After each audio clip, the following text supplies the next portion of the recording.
अब migraine actually होता क्यों है, उसके ट्रिगर्स क्या क्या हैं, या कौन कौन सी ऐसी सिचुएशंस हैं जिस वजह से आपको माइग्रेन हो सकता है। तो इसमें सबसे इंपॉर्टेंट चीज़ है, अगर आपने अपना ब्रेकफास्ट या डिनर मिस कर दिया हो तो ये एक बहुत इंपॉर्टेंट और बहुत ही कॉमन रीज़न है। इसके अलावा बहुत से लोगों का स्लीप पैटर्न जब चेंज होता है या वो नींद प्रॉपर नहीं लेते हैं तो उस वजह से भी उनको माइग्रेन का अटैक हो सकता है। अगर आपकी फैमिली हिस्ट्री है, तो मैंने बताया कि 70% ऑफ द पेशेंट्स में फैमिली हिस्ट्री प्रेजेंट होती है। ट्रिगर्स की बात करें तो स्ट्रेस बहुत ही इंपॉर्टेंट और बहुत ही बड़ा रिस्क फैक्टर है। अगर आपने किसी भी तरह का टेंशन ले लिया, किसी भी चीज़ को लेकर आपने बहुत स्ट्रेस ले लिया, चाहे वो फिजिकल स्ट्रेस हो, मेंटल स्ट्रेस हो या इमोशनल स्ट्रेस हो, तो वो भी एक ट्रिगर होता है और उसकी वजह से भी आपको माइग्रेन का अटैक हो सकता है। इसके अलावा कुछ हार्मोनल चेंजेस होते हैं जो फीमेल्स में बहुत कॉमन है, या कुछ ऐसी फीमेल्स जो ओरल कॉन्ट्रासेप्टिव पिल्स लेती हैं, तो उस सिचुएशन में भी माइग्रेन का अटैक हो सकता है। कुछ ऐसी मेडिकेशंस हैं, कुछ ऐसी दवाएं हैं जिसकी वजह से भी आपको माइग्रेन का अटैक हो सकता है, जैसे कि नाइट्रेट्स या नाइट्रोग्लिसरीन जो एंजाइना के पेशेंट्स लेते हैं, जो हार्ट अटैक के पेशेंट्स प्रोफिलैक्टिकली लेते हैं हार्ट अटैक से बचने के लिए, उस ड्रग का भी एक कॉमन साइड इफेक्ट है।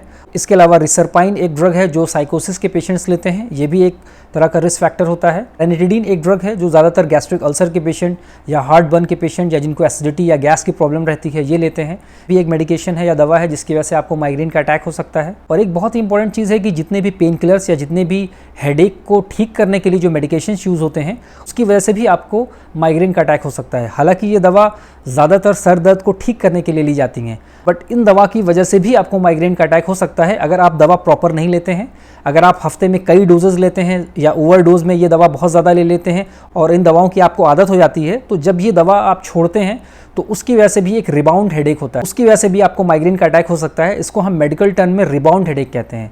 तो ऐसे कौन कौन से ड्रग हैं जिसमें एस्पिरिन आती है, एस्टामिनोफेन आती है, नेप्रोक्सेन आती है, आइबुप्रोफेन आती है। ये ऐसे पेन किलर्स आपको मार्केट में अवेलेबल हैं जो सर दर्द को ठीक करने के लिए होते हैं, बट इनके गलत इस्तेमाल से और ओवर यूज से आपको माइग्रेन का अटैक हो सकता है। इसके अलावा अल्कोहल है, स्मोकिंग है, टोबैको च्यूइंग है, ये सारे रिस्क फैक्टर्स हैं माइग्रेन के अटैक के। इसके अलावा अगर आप प्रॉपर एक्सरसाइज नहीं करते हैं, प्रॉपर डाइट नहीं लेते हैं, डिहाइड्रेटेड रहते हैं, पानी की कमी आपके बॉडी में हो जाती है, तो ये सारे ट्रिगर्स हैं जिनकी वजह से आपको माइग्रेन का अटैक हो सकता है। कुछ ऐसे फूड्स हैं जो माइग्रेन के अटैक को ट्रिगर कर सकते हैं, जैसे कि कॉफ़ी जिसके अंदर कैफीन बहुत ज़्यादा होता है, टोबैको, या कुछ ऐसे फूड्स हैं जैसे कि पिज़्ज़ा या बर्गर, अगर उसके अंदर कुछ प्रिजर्वेटिव्स मिले हैं जो माइग्रेन का अटैक ट्रिगर कर सकते हैं। इसके अलावा योगर्ट है, ईस्ट है या चॉकलेट है, तो इस तरह की चीज़ें हैं जो आपको माइग्रेन का अटैक ट्रिगर कर सकती हैं। और कुछ पेशेंट्स में अगर कोई बैड स्मेल है किसी तरह की, जैसे कि पेट्रोल हो गई, या कुछ परफ्यूम्स होते हैं जो बहुत ही स्ट्रॉन्ग होते हैं, तो वो भी एक रिस्क फैक्टर हैं, वो भी एक ट्रिगर का काम करते हैं और कुछ लोगों को उस वजह से भी माइग्रेन का अटैक हो सकता है।